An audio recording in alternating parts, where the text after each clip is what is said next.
Hello friends, welcome to my channel. आज मैं आप लोगों के सामने एक उपन्यास शुरू कर रही हूँ, शरत चंद्र चट्टोपाध्याय जी का अंतिम प्रश्न। उन्होंने 30 से ज़्यादा उपन्यास लिखे, जैसे परिणीता, देवदास, बड़ी दीदी, मंजली दीदी आदि। लेकिन अंतिम प्रश्न अपने समय से काफ़ी आगे है, उस समय के सामाजिक परिवेश से हटकर है। उस समय की नारी काफ़ी कम पढ़ी लिखी होती थी, जो सिर्फ चार दीवारी में रहकर ही अपना जीवन बिता देती थी। पर इस कहानी की पात्र कमल, जो शिवनाथ के साथ लिव इन रिलेशनशिप में रहती है, उस जमाने में कोई भी कॉन्सेप्ट नहीं जानता था। इस तरह की नारी को असम्मान की नज़र से देखा जाता था। लेकिन कमल इस मेल डोमिनेटेड सोसाइटी की थोपी हुई ट्रेडिशनल वैल्यूज़ को चैलेंज करती है। वो अपने विचारों को लॉजिक के साथ रखने का साहस रखती है। ज़्यादातर पुरुष इस तरह की नारी को अच्छा नहीं मानते। शिवनाथ, जो अपनी पत्नी को धोखा देता है कमल के लिए, और कमल को धोखा देता है मनोरमा के लिए। इस कहानी का मुख्य डिस्कशन का सेंटर आशुतोष बनर्जी या आशु बाबू का घर है, जो एक वृद्ध हैं जिनकी स्त्री का निधन हो चुका है। ये नॉवल काफ़ी बोल्ड विषय पर आधारित है। मुझे ये अच्छा लगा तो मैंने सोचा ये आप लोगों के साथ शेयर करना चाहिए। इसको मैं 25 भागों में आप लोगों के सामने प्रस्तुत करूंगी। इसके 24 भाग सुन चुके हैं। ये इसका 25वां और लास्ट भाग है, तो आइए सुनते हैं। मकान मालिक अभी आकर पूरे महीने का घर का किराया ले गया। इधर उधर सामान फैला हुआ था। उस फैले हुए सामान के बीच में इसी चेयर पर अजीत आंखें बंद करके लेटा हुआ था। चेहरा रूखा था। देखकर ही महसूस होता था कि चिंता में डूबे हुए इस व्यक्ति के मन में कोई सुख का अनुभव नहीं है। कमल सारे सामान की लिस्ट बना रही थी। स्थान त्याग करने के काम में कोई चंचलता नहीं थी, जैसे रोज़ का काम हो। आज वैसे वह ज़्यादा ही शांत थी। रात के भोजन का निमंत्रण आया हरेंद्र के पास से, वह भी डाक द्वारा। अजीत ने वह पत्र पढ़ा। आशु बाबू को विदा देने के लिए इसका आयोजन किया गया था। परिचित बहुत से लोगों को बुलाया था। नीचे एक कोने में छोटे छोटे अक्षरों में लिखा था, कमल ज़रूर आना बहन नीलिमा। अजीत ने कमल को वह हिस्सा दिखाकर पूछा, जाओगी? जाऊंगी। निमंत्रण ठुकराने का मन नहीं है मेरा। मगर तुम? अजीत दुविधा में भरकर बोला, वही सोच रहा हूँ, आज तबीयत कुछ। तो तुम रहने दो। अजीत की नज़रें अभी तक पत्र पर ही थी, नहीं तो वह कमल के चेहरे पर व्यंग ज़रूर देख पाता। जैसे भी हो, बंगाली समाज में यह बात फैल चुकी थी कि दोनों आगरा छोड़कर जा रहे हैं, मगर कैसे और कहाँ अभी तक लोगों को पता नहीं था। बिन मौसम के बादलों की तरह उनके अंदाजे और अनुमान इधर उधर तैरते घूम रहे थे, जबकि जानना कठिन भी नहीं था। कमल से पूछते तो पता चल सकता था कि अभी तो वह अमृतसर जा रहे हैं, मगर इतना साहस किसी में नहीं था। अजीत के पिता गुरु गोविंद के भक्त थे, इसीलिए सिखों के महातीर्थ अमृतसर में खालसा कॉलेज के पास उन्होंने एक बंगला बनवा रखा था। समय मिलते ही वहां जाकर रहा जा सकता है। उनकी मृत्यु के बाद उस घर में किराएदार रहते थे। कुछ दिनों पहले खाली हुआ है। उस दिन घर में दोनों कुछ दिन रहेंगे। सामान ट्रक में आएगा और बाद में दोनों मोटर से जाएंगे। वही प्रथम मुलाकात की स्मृति, यह कमल की इच्छा है। अजीत बोला, हरेंद्र के वहाँ तुम अकेली जाओगी? हाँ, तुम्हारे लिए तो आश्रम के द्वार खुले ही रहेंगे। जब चाहो जाकर मिलाना। मैं तो नहीं जा सकती, बाद में अंतिम बार मिलाती हूँ, क्या कहते हो? अजीत चुप रहा। उसे स्पष्ट दिखाई दिया वहाँ विभिन्न बहाने से और गंदे इशारे से सिर्फ एक ही बात होगी, और इन सब के बीच इसे अकेली जाने देना कायरता होगी। मगर साथ जाने का साहस नहीं है और रोक पाना कठिन है। नई गाड़ी खरीदी थी। शाम होते ही ड्राइवर कमल को लेकर चला गया। हरेंद्र के घर की दूसरी मंजिल पर उसी हॉल में नया कारपेट बिछाकर अतिथियों के बैठने का इंतज़ाम किया हुआ है। बहुत सारी बत्तियां जल रही थी। कोलाहल भी कम नहीं था। बीच में आशु बाबू बैठे थे और उन्हें घेर कर कुछ भद्र व्यक्ति बैठे थे। बेला आई है और साथ में एक महिला और थी। वह मजिस्ट्रेट की पत्नी मालिनी थी। एक व्यक्ति उनसे बातें कर रहा था। नीलिमा वहाँ नहीं थी, शायद काम में व्यस्त होगी। हरेंद्र कमरे में आया। आते ही देखा दरवाजे पर कमल खड़ी है। विस्मयपूर्वक स्वागत किया। अरे कमल, कब आई? अजीत कहाँ है? सबकी नज़रें उसी की ओर घूम गई। कमल ने देखा जो व्यक्ति उन दोनों महिलाओं से बातचीत कर रहा था वह और कोई नहीं, अक्षय था। थोड़े कमज़ोर हो गए थे। यहाँ इन्फ्लुएंजा से बच गए थे मगर वहाँ जाकर मलेरिया से बच नहीं पाए। अच्छा ही हुआ वे लौट आए, नहीं तो जाने से पहले मुलाकात नहीं हो पाती। दुख रहता इस बात का। कमल बोली अजीत बाबू नहीं आए, तबीयत ठीक नहीं है। मुझे आए बहुत देर हो गई। बहुत देर हो गई मगर कहाँ थी? नीचे लड़कों के कमरे देख रही थी। धर्म को तो धोखा दे दिया, कर्म को धोखा दिया या नहीं, यह कहकर वह हंसकर कमरे में बैठ गई। वह तो जैसे जंगल की बेल है, दूसरे की ज़रूरत के कारण नहीं, अपनी ज़रूरत में आत्मरक्षा का सारा सामान लेकर मिट्टी हटाकर सिर उठाकर खड़ी है। आसपास के विरोधियों का कोई डर नहीं, चिंता भी नहीं, जैसे कांटेदार बेड़ा लगाना बेकार है। कमरे में आकर बैठी। कितनी देर हुई है, फिर भी लगा जैसे रूप, रस, गौरव, अपनी महिमा और स्वच्छंद प्रकाश से सारी चीज़ें ढक गईं। यही भाव हरेंद्र की बातों में प्रकाशित हुआ। और दो महिलाएं जो वहाँ मौजूद थी, शायद उनके सामने कुछ गलती हो गई मगर भाव में आकर बोली। अब जाकर मिलन सभा पूर्ण हुई। कमल के सिवा ऐसी बात और कोई नहीं कह सकता था। अक्षय बोले, क्या इसमें दर्शन शास्त्र का कौन सा सूक्ष्म तत्व दिख गया? कमल हंसकर हरेंद्र से बोली, अब बोलिए, इनका उत्तर दीजिए। हरेंद्र और कई लोगों ने मुंह फेरकर हंसी छिपाई। अक्षय ने नीरव स्वर में पूछा, क्यों कमल, मुझे पहचाना या नहीं? आशु बाबू परेशान होकर बोले, तुम्हें पहचान लिया ना? कमल बोली, गलत प्रश्न है आशु बाबू। इंसान को पहचानना उनकी वृत्ति है। उन पर संदेह करना उनके पेशे का पर शक करना है। उसने यह बात इस ढंग से कही कि अब सब हंसे बिना नहीं रह सके, मगर कहीं यह कठोर व्यक्ति कुछ बुरा कह बैठे, इस डर से सब शंका से घिर गए। हरेंद्र आज अक्षय को नहीं बुलाना चाहता था मगर वह बहुत दिनों बाद लौटे हैं, इसलिए न बुलाना भी ठीक नहीं रहेगा, यही सोचकर निमंत्रण भेज दिया था। डरते हुए विनयपूर्वक हरेंद्र बोला, हमारे शहर में, शायद हमारे देश से आशु बाबू जा रहे हैं। उनसे परिचय होना किसी भी व्यक्ति के लिए सौभाग्य की बात है। वही सौभाग्य हमें भी प्राप्त हुआ। आज उनका शरीर ठीक नहीं है, मन उदास है। आज हम सौजन्यपूर्वक उन्हें विदा करना चाहते हैं। बातें तो बहुत ही सामान्य थी मगर उन शांत सहृदय प्रौढ़ व्यक्ति की ओर देखकर सबका हृदय भर आया। आशु बाबू संकुचित हो गए, कहीं अब उन्हीं की बातचीत न शुरू हो जाए, इस डर से उन्होंने जल्दी से कहा।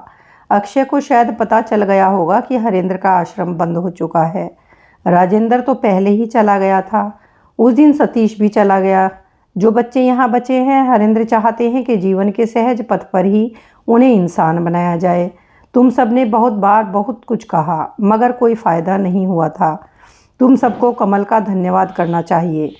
अक्षय भीतर ही भीतर जल उठे, फिर भी रूखी हंसी हंसकर बोले, तो अंत में फल उसकी बातों से हुआ। मगर आप कुछ भी कहें आशु बाबू, मुझे कोई आश्चर्य नहीं हुआ, यह मुझे पहले से ही लग रहा था। हरेंद्र बोला, लगेगा ही, इंसान को पहचानना ही तो आपका पेशा है। आशु बाबू बोले, फिर भी मुझे लगता है कि आराम समाप्त करने की ज़रूरत नहीं थी। सभी धर्मों में यह बात एक जैसी ही है। सिद्धि लाभ के लिए कुछ पुराने नियम कानून मानने पड़ते हैं। जो नहीं मानते या नहीं कर सकते वो ना भी करें, मगर जो कर सकते हैं उन्हें निरुत्साहित क्यों करना? तुम क्या कहते हो अक्षय? अक्षय बोले, और क्या? कमल की ओर देखते ही सिर हिलाकर बोले, आशु बाबू, आपने यह बात विश्वास की नहीं कही। आपकी बातों में अविश्वास ही झलकता है। इस तरह से सोचता तो मैं आश्रम के विरुद्ध कुछ नहीं कहता, मगर ऐसा नहीं है। आचार अनुष्ठान इंसान के धर्म से भी बड़े हैं, जैसे राजा से उसकी सेना बड़ी होती है। आशु बाबू हंसकर बोले, अगर ऐसा है तो भी क्या मैं तुम्हारी उपमा को तर्क मान लूं?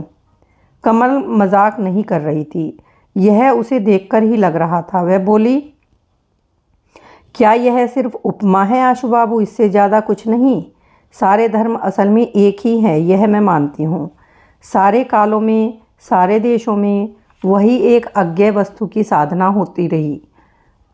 मुट्ठी में वह वस्तु नहीं पकड़ी जा सकती। हवा प्रकाश को लेकर इंसान में विवाद नहीं होता। विवाद होता है अन्न को लेकर, जो मिल जाता है उस पर दखल करके बच्चों के लिए छोड़कर जाया जा सकता है। इसीलिए जीवन की ज़रूरतों में वह बहुत बड़ा सत्य है। विवाह का मूल उद्देश्य सारे क्षेत्रों में एक ही है, यह तो सब जानते हैं, मगर मानते कहाँ हैं? आप ही बताइए अक्षय बाबू, ठीक है या नहीं? कहकर उसने हंसकर मुंह फेर लिया। इसमें छिपा अर्थ सबको समझ आया। क्रुद्ध अक्षय कुछ कठोर कहना चाहता था, मगर शब्द नहीं मिले। आशु बाबू बोले, मगर कमल, तुम तो इन आचार अनुष्ठानों को बिल्कुल नहीं मानती, इसीलिए तो तुम्हें समझ पाना इतना कठिन है। कमल बोली, कुछ कठिन नहीं है। एक बार अपने सामने का पर्दा हटा दीजिए और कोई समझे न समझे आपको समझने में देर नहीं लगेगी। नहीं तो आपका स्नेह मुझे कैसे मिला? बीच में धुंध है, मगर फिर भी मिला। मैं जानती हूँ आपको पीड़ा होती है, मगर आचार अनुष्ठान को झूठ कहकर नहीं उड़ाना चाहती हूँ। मैं सिर्फ अवज्ञा हूँ, इसका मूल्य जानती हूँ, इसीलिए बस। उसे झूठ जानती तो झूठ के साथ सुर मिलाकर झूठी श्रद्धा से सबके साथ सारा जीवन मानकर ही चलती, ज़रा भी विद्रोह नहीं करती। थोड़ा रुककर बोली, यूरोप के रेनेसा के दिन याद कीजिए, उन्होंने सब कुछ नया बनाया, मगर आचार अनुष्ठानों को नहीं छुआ। फिर से शरीर पर नया रंग चढ़ाकर पूजा करने लगे। भीतर की जंजीरें जो नहीं टूटी थी, बाहर का शौकिया फैशन तो 2 दिन में ख़त्म हो गया। मुझे डर यह था कि हरेन बाबू की ऊंची अभिलाषा इसी तरह एक दिन मिट जाएगी, मगर अब कोई डर नहीं है, वे संभल गए हैं। यह कहकर वह हंसी। हरेंद्र हंस न सका, गंभीर रहा। यह काम उसने किया ज़रूर है, मगर भीतर से आज भी सहमति नहीं आती। मन रह रह कर भारी हो जाता है। बोला, मुश्किल यह है कि तुम भगवान को नहीं मानती, मुक्ति पर भी विश्वास नहीं है, मगर जो तुम्हारी उस अज्ञेय वस्तु की साधना में डूबे हुए हैं, उसका तत्व ढूंढना चाहते हैं। उन्हें कठोर नियम और कठोर आचार पालन में कदम न रखने पर नहीं होता। आश्रम बंद करने का अहंकार नहीं है मुझे। उस दिन जब सतीश लड़कों को लेकर चला गया, तब खुद की दुर्बलता अनुभव कर रहा था। तो आपने अच्छा नहीं किया हरेन बाबू। पिताजी कहते थे, जिनके भगवान जितने सूक्ष्म, जितने जटिल हैं, वे ही ज़्यादा मरते हैं। जिनके जितने स्थूल, जितने सहज, वे किनारे पर रहते हैं। यह जैसे नुकसान का कारोबार है। व्यवसाय जितना बड़ा होता है, नुकसान उतना ही बढ़ता रहता है। उसे छोटा करने से फ़ायदा नहीं होता, मगर नुकसान की मात्रा कम हो जाती है। हरेन बाबू, अब आपके सतीश से मैंने बात करके देखी है। उन्होंने आश्रम में बहुत सारे पुराने नियमों को लागू किया था। उनका सपना था प्राचीन युग में लौटने का। सोचते थे कि संसार की उम्र से 2000 साल अगर मिटाए जा सकें तो परम लाभ आ जाएगा। ऐसा ही लाभ पाना चाहते थे कभी विलायत के प्यूरिटन लोग। सोचा होगा अमेरिका में जाकर 17 शताब्दी समाप्त करके बाइबल के सत्य युग को ले आएंगे। उनके लाभ के हिसाब से बहुत लोग जानते हैं, सिर्फ मठों में रहने वाले नहीं जानते कि अतीत के दर्शन से जब वर्तमान के विधि विधान चलते हैं, तब सचमुच का तोड़ने का दिन आता है। हरेन बाबू, शायद आपके आश्रम का नुकसान किया है मैंने, मगर टूटे हुए आश्रम में जो बचे हैं उनका नुकसान नहीं किया। अक्षय पेरोटिनो की कहानी जानते थे, इतिहास के अध्यापक है। सब चुप रहे, मगर इस बार उन्होंने सिर हिलाकर सहमति दी। आशु बाबू कहने लगे, मगर उस युग के इतिहास में जो उज्जवल तस्वीर। कमल बीच में टोकती हुई बोली, जितनी भी उज्जवल हो फिर भी वह तस्वीर है, उससे ज़्यादा कुछ नहीं। ऐसी पुस्तक दुनिया में आज तक नहीं लिखी जा सकी आशु बाबू, जिससे उस समय के समाज के विषय में यथार्थ रूप से कुछ जाना जा सके। चर्चा में गर्व करना चल सकता है, मगर पुस्तक से मिलाकर समाज नहीं बनाया जा सकता। श्री रामचंद्र जी के युग को भी नहीं और युधिष्ठिर के युग को भी नहीं। रामायण महाभारत में जितनी भी बातें लिखी हों, उनके श्लोकों में साधारण इंसान नहीं मिल सकता। और माँ की कोख कितनी भी निरापद हो, उसमें वापस नहीं जाया जा सकता। पृथ्वी की सारी मानव जाति को लेकर ही तो इंसान है, वही तो आपके चारों ओर है। कंबल ओढ़कर क्या हवा को रोका जा सकता है? बेला और मालिनी चुपचाप सुन रही थी। इसके विषय में बहुत कुछ सुना था इन दोनों ने, मगर आज सामने बैठकर इस निराश्रय औरत की निसंशय निर्भरता देखकर विस्मय से भर गई। अगले ही पल आशु बाबू ने वही बात कह दी। बोले, तर्क में कुछ भी कहें कमल, तुम्हारी बहुत सारी बातें स्वीकार करता हूँ। जो बात स्वीकार नहीं कर पाता उसकी अवज्ञा नहीं करता। इस घर में औरतों का आना मना था। सुना है एक दिन तुम्हें बुलवाने पर सतीश ने इस जगह को अपवित्र माना था, मगर आज हम सब आमंत्रित हैं, किसी को आने की मनाही नहीं। एक लड़का अलमारी के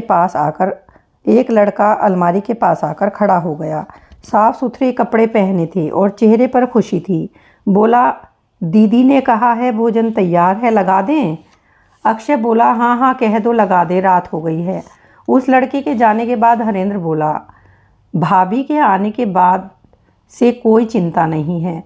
उनके लिए कहीं जगह नहीं थी, मगर सतीश नाराज़ होकर चला गया। आशु बाबू का चेहरा पल भर के लिए लाल हो गया। हरेंद्र बताने लगा, सतीश के पास कोई भी और उपाय नहीं था। वह त्यागी ब्रह्मचारी, उसकी साधना में विघ्न पड़ता, मगर मेरे लिए कौन सा काम अच्छा हुआ समझ नहीं आता। कमल दृढ़ स्वर में बोली, यही काम हरेन बाबू, यही काम। संयम जब सहज न होकर दूसरों को आघात देने लगता है तो वह कठिन हो जाता है।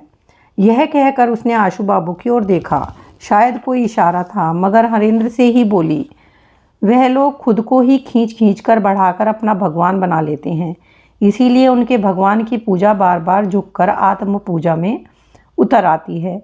इसके सिवा उनके पास रास्ता नहीं है। इंसान सिर्फ नर या नारी नहीं है, इन दोनों को मिलाकर वह एक है। इस आधे को छोड़कर जब देखती हूँ, वह खुद को बड़ा करके पाना चाहता है, तभी वह खुद को भी नहीं पा पाता, भगवान को भी खो देता है। सतीश बाबू की चिंता मत कीजिए हरेन बाबू, उनकी सिद्धि स्वयं भगवान के जिम्मे है। सतीश को कोई पसंद नहीं करता था, इसीलिए कमल का अंतिम वाक्य सुनकर सब हंस दिए। आशु बाबू भी हंसे, मगर बोले, हमारे हिंदू शास्त्रों में एक बड़ी बात है कमल, आत्मदर्शन, अर्थात खुद को पहचानना। ऋषि कहते हैं इस पहचानने में ही विश्व का जानना छिपा हुआ है। सारे ज्ञान इसी में है। भगवान को पाने का भी यही पथ है। इसका अर्थ भी ही ध्यान की अवस्था है। तुम तो मानती नहीं, मगर जो मानते हैं, विश्वास करते हैं, उनको चाहते हैं, वे अगर दुनिया की बहुत सारी वस्तुओं से खुद को वंचित नहीं रखेंगे तो उनका चित्त एकाग्र नहीं होता। सतीश की बात नहीं कर रहा, मगर यह हिंदुओं की परंपरा से मिले हुए संस्कार हैं। कमल, यही तो योग है। हिमालय से लेकर समुद्र तक सारा भारत अविचलित श्रद्धा से इसी तत्व को मानता है। भक्ति, विश्वास और भाव के आवेग से उनकी आंखें भर आई। बाहरी साहब पने के भीतर जो दृढ़निष्ठ विश्वास परायण हिंदू चित्त दीपशिखा की तरह चुपचाप जल रहा है। कमल को वह स्पष्ट अनुभव हुआ। कुछ कहना चाहती थी, मगर संकोच हुआ। संकोच किसी और चीज़ के लिए नहीं, बल्कि वह इस सत्यव्रत संयमित वृद्ध व्यक्ति को पीड़ा देने का संकोच था। मगर उत्तर न पाकर उन्होंने खुद ही पूछा, क्यों कमल, क्या यह सत्य नहीं है? तब वह सिर हिलाकर बोली, नहीं आशु बाबू, यह सच नहीं है। यह विश्वास सिर्फ हिंदुओं में नहीं सभी धर्मों में है, मगर सिर्फ विश्वास करने के कारण ही कोई चीज़ सत्य नहीं हो पाती। त्याग के जोर से भी नहीं, मृत्यु को गले लगाने के बल पर भी नहीं। अति तुच्छ विचार के भिन्नता के कारण दुनिया में बहुत प्राण लिए और दिए गए हैं। इससे जिद की शक्ति ही प्रमाणित होती है, विचारों का सत्य प्रमाणित नहीं हुआ। योग किसे कहते हैं मैं नहीं जानती, मगर यह यदि निर्जन में बैठकर आत्मविश्लेषण और आत्मचिंतन करना ही है तो मैं यही कहूँगी कि इन दोनों द्वारों से दुनिया में जितने भ्रम, जितने मोहों ने प्रवेश किया है, उतना और कहीं से नहीं। वह अज्ञानता के सहचर हैं। सुनकर सिर्फ आशु बाबू ही नहीं, हरेंद्र भी विस्मय और वेदना से चुप रह गया। वह लड़का दोबारा आकर बोला, खाना लग गया है। सब नीचे चले गए। भोजन के बाद कमल को अकेली पाकर अक्षय फुसफुसाकर बोला, मैंने सुना है आप लोग जा रहे हैं। परिचित सभी के घर आप एक बार हो गई हैं, बस मेरे यहाँ आप। कमल कुछ ज़्यादा ही चौंकी। फिर स्वर परिवर्तन के कारण ही नहीं, उसे सब तुम संबोधित करते हैं। वह कोई शिकायत नहीं करती, न ही नाराज़ होती है। मगर अक्षय का कारण कुछ और था। इस औरत को आप कहना वह उचित नहीं समझता था। वह इसे आप कहने को भद्र व्यवहार का अपव्यय मानता था। कमल को इसका पता था, मगर इस क्षुद्र इतरता पर ध्यान देते हुए उसे शर्म आती थी। उसे डर लगता था कि कहीं बेकार की बहस न छिड़ जाए। वह हंसकर बोली, आपने कभी बुलाया ही नहीं। हाँ, मुझसे गलती हो गई। जाने से पहले क्या एक बार आएंगी नहीं? कैसे आऊँ अक्षय बाबू, हम कल सुबह ही जा रहे हैं। सुबह ही? फिर कुछ पल बाद बोला, इस शहर में फिर कभी आप आई तो मेरे घर आने का न्योता रहा। कमल हंसकर बोली, एक बात पूछ सकती हूँ अक्षय बाबू, अचानक मेरे विषय में आपके विचार कैसे बदल गए अक्षय बाबू, जबकि आपको तो और कठोर होना चाहिए। अक्षय बोला, साधारणतया ऐसा ही होता, मगर इस बार अपने गांव से कुछ सीख कर आया हूँ। आपने जो प्योरिटिन का उदाहरण दिया वह मेरे भीतर तक उतर गया, और किसी को समझ आया या नहीं पता नहीं, न समझना आश्चर्य नहीं, मगर मैं जानता हूँ। और एक बात, हमारे गांव में 14 आने मुसलमान रहते हैं। वह 1500 पुराने सत्य पर आज भी टिके हुए हैं। वही विधि विधान अनुष्ठान, कुछ भी तो नहीं बदला। कमल बोली, उनके विषय में तो मैं कुछ नहीं जानती, जानने का अवसर भी नहीं मिला। अगर आपकी बात सच है तो मैं इतना ही कह सकती हूँ कि उन्हें सोचकर देखना चाहिए। सत्य की सीमा किसी अतीत में निर्दिष्ट नहीं हुई। यह सत्य उन्हें एक दिन मानना ही होगा। ऊपर चलिए। नहीं, मैं यहीं से विदा लेता हूँ, मेरी पत्नी बीमार है। इतने लोगों से आप मिली, एक बार उनसे नहीं मिलेंगी? कमल ने कौतूहलवश पूछा, वे कैसी दिखती हैं? अक्षय बोला, ठीक से नहीं जानता। हमारे परिवार में यह प्रश्न कोई नहीं पूछता। 9 साल की लड़की को ब्याह कर घर लाया था। पढ़ने लिखने का भी समय नहीं मिला, ज़रूरत भी नहीं पड़ी। खाना पकाना, व्रत करना, पूजा पाठ में लगी रहती है। मुझे ही इस लोक और परलोक का देवता मानती है। बीमार पड़ने पर दवा नहीं खाना चाहती है, कहती है पति के चरणों से में सारी बीमारी ठीक हो जाती है। अगर ना ठीक हो तो समझ लो उसकी आयु समाप्त हो गई। ऐसी ही कुछ बातें कमल ने हरेंद्र से सुनी थीं। बोली, आप भाग्यवान हैं, कम से कम पत्नी के भाग्य से। इतना विश्वास इस युग में दुर्लभ है। अक्षय बोला, शायद हो, मैं नहीं जानता। शायद इसे ही पत्नी भाग्य कहते हैं, मगर कभी कभी लगता है मेरी कोई नहीं है दुनिया में, मैं बिल्कुल अकेला हूँ। अच्छा, नमस्कार कहकर अक्षय जाने लगा। कमल ने हाथ जोड़कर नमस्कार किया। एक कदम आगे बढ़कर अक्षय लौटा, बोला, एक अनुरोध कर सकता हूँ? कहिए। अगर कभी समय मिले और मैं आपको याद रहूँ तो पत्र लिखेंगी? आप कैसी हैं? अजीत बाबू कैसे हैं? यही सब। आप मुझे अक्सर याद आएंगी। अच्छा, चलता हूँ, नमस्कार। यह कहकर अक्षय तेज कदमों से चला गया और कमल वहाँ स्तब्ध होकर खड़ी रही। भले बुरे का विचार करके नहीं, सिर्फ उसके मन में एक बात ही आई कि क्या यह वही अक्षय है और इंसान के जानने के बाहर इस तरह उस भाग्यवान का दाम्पत्य जीवन निर्विघ्न शांतिपूर्वक चल रहा है। एक पत्र के लिए उसका इतना कौतूहल, कितनी सच्ची प्रार्थना। ऊपर आकर देखा, नीलिमा के सिवा सब मौजूद थे। यह उसका स्वभाव था, कोई बुरा नहीं मानता। आशु बाबू बोले, हरेंद्र बड़ी अच्छी बातें कह रहे थे कमल। अचानक सुनने पर धोखा लगता है, मगर वस्तुतः वह बात सत्य है। कह रहे थे कि लोग यही नहीं समझते कि प्रचलित समाज विधि लांघने का दुख सिर्फ चरित्र स्थल और विवेक बुद्धि द्वारा ही सहा जा सकता है।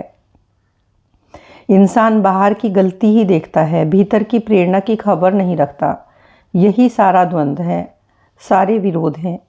कमल समझ गई कि यह बात उसके और अजीत के उद्देश्य से कही गई है। वह चुप रही। यह नहीं कहा कि उच्छृंखलता के दम पर भी समाज की विधि को लांघा जा सकता है। दुर्बुद्धि और विवेक बुद्धि एक वस्तु नहीं है। बेला और मालिनी उठ खड़ी हुई। उनके जाने का समय हो गया था। कमल को बिना देखे उन्होंने हरेंद्र और आशु बाबू को नमस्कार किया। इस औरत के सामने उन्हें हर पल खुद को छोटा महसूस हुआ है। अंत समय उसी का प्रतिशोध लेने के लिए उपेक्षा करके चली गईं।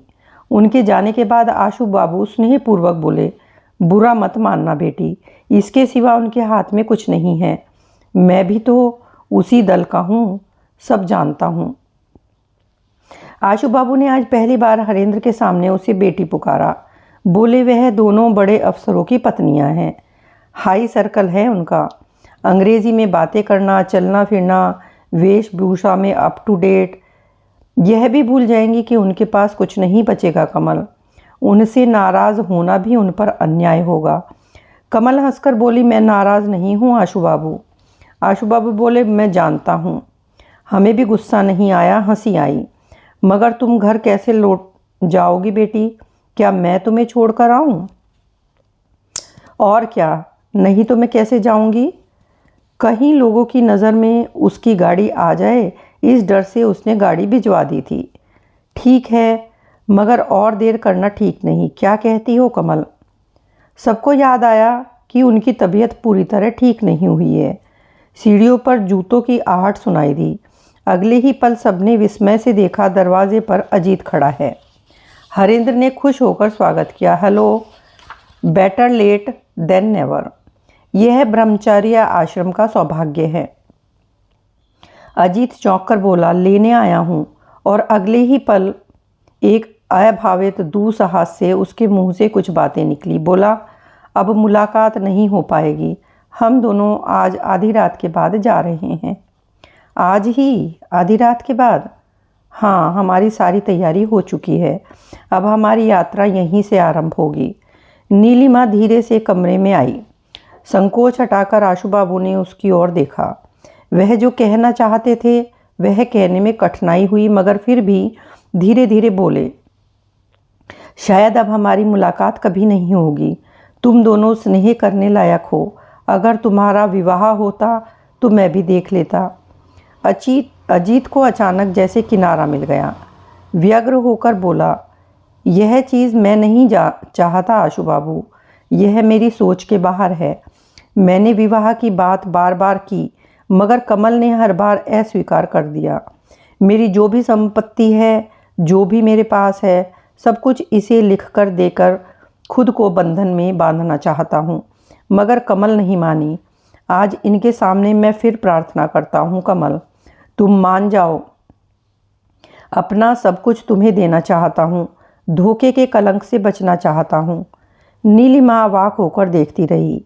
अजीत स्वभाव से शर्मीला है, सबके सामने अपनी व्याकुलता यूं प्रकाश करने पर सब भौचक्के के रह गए।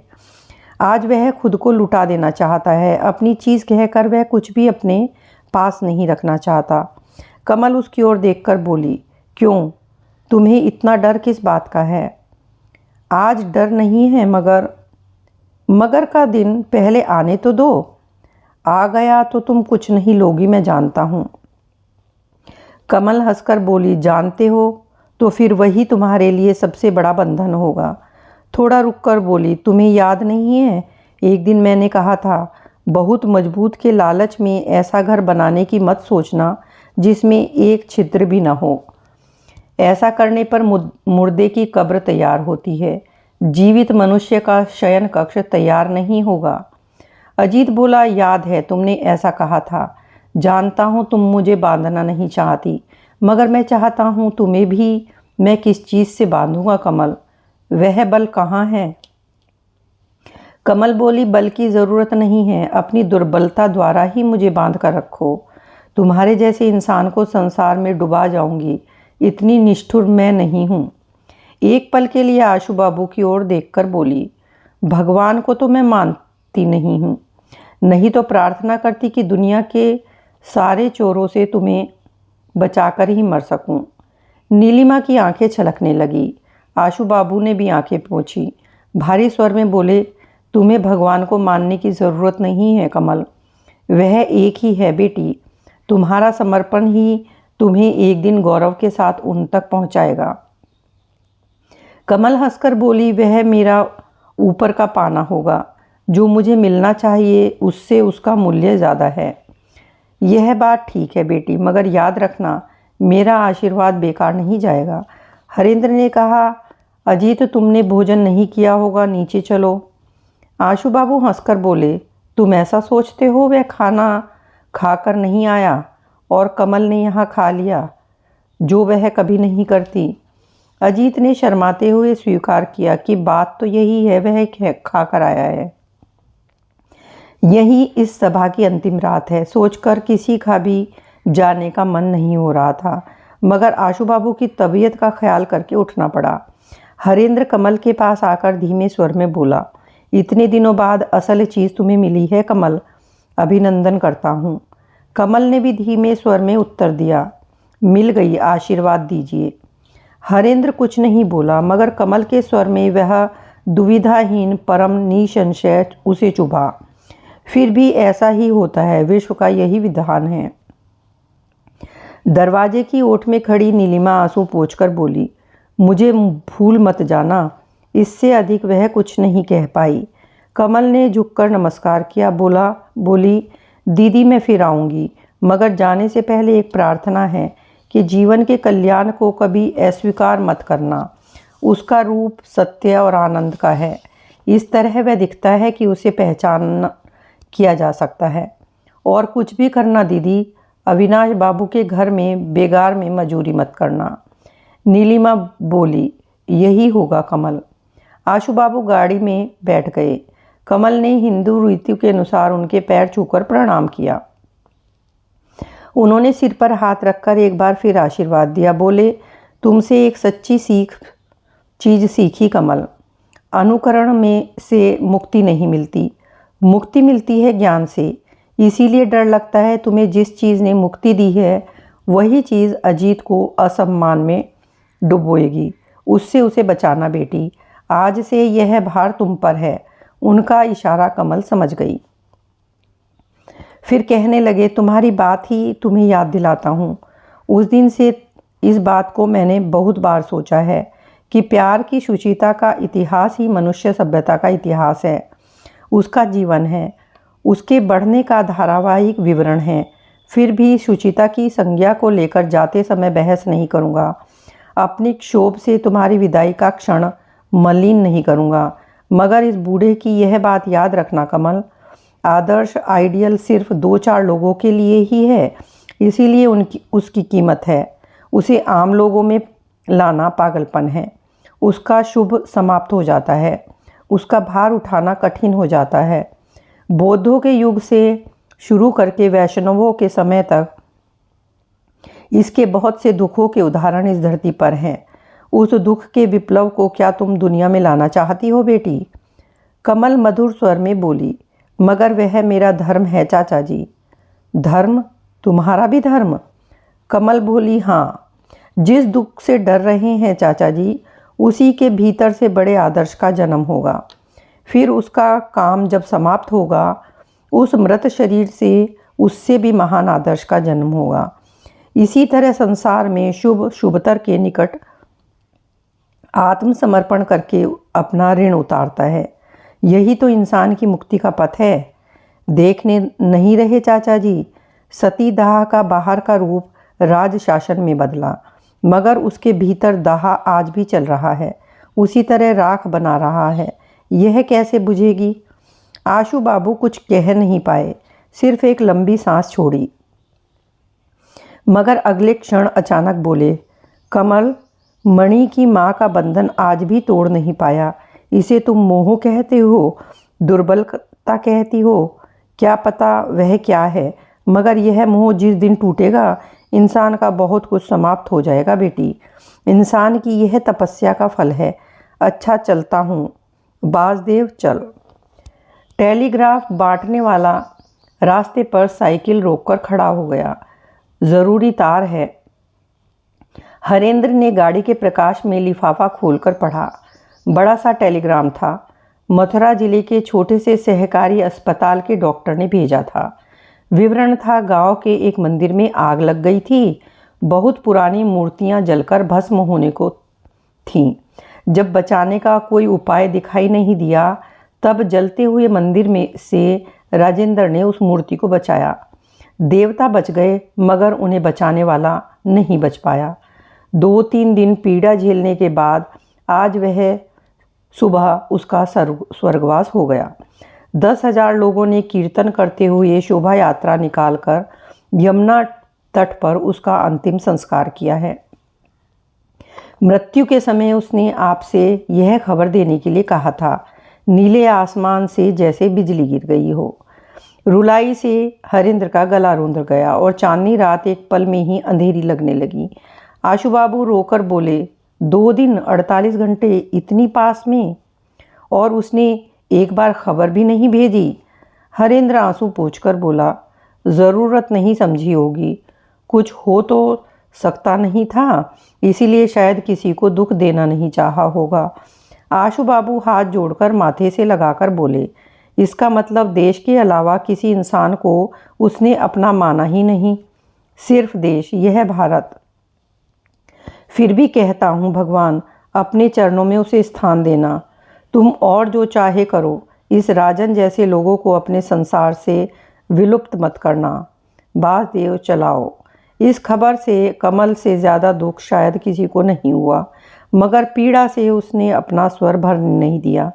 उसकी आंखों से आग बरसने लगी। बोली, दुख कैसा, वह बैकुंठ गया है।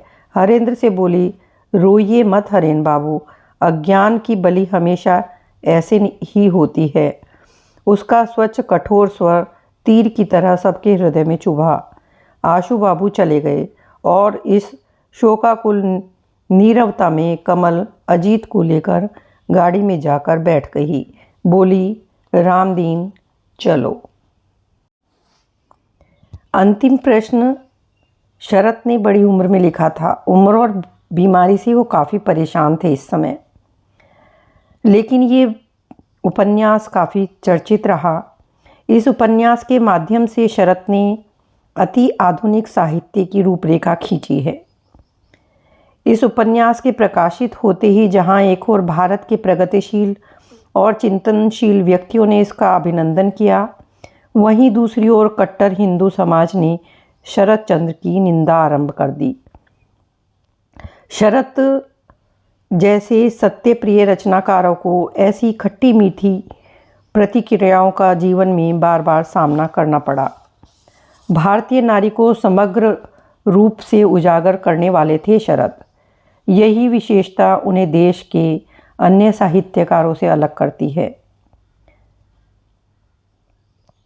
बचपन से कटु सत्य को झेलकर और इस अमर साहित्यकार ने सहज रूप में अपने शब्दों में बांधा सामाजिक, आर्थिक और राजनीतिक समस्याओं का ताना बाना बुनते समय इनके उपन्यासों का कोई भी कथानक रूमानियत से अछूता नहीं रहता। गठे कथानक और सहज भाषा के कारण ही इनके उपन्यास इतने पसंद किए जाते हैं। शरतचंद्र बहुत ही अच्छे कथाकार हैं। आशा है आपको ये उपन्यास पसंद आया होगा। Thank you so much for listening.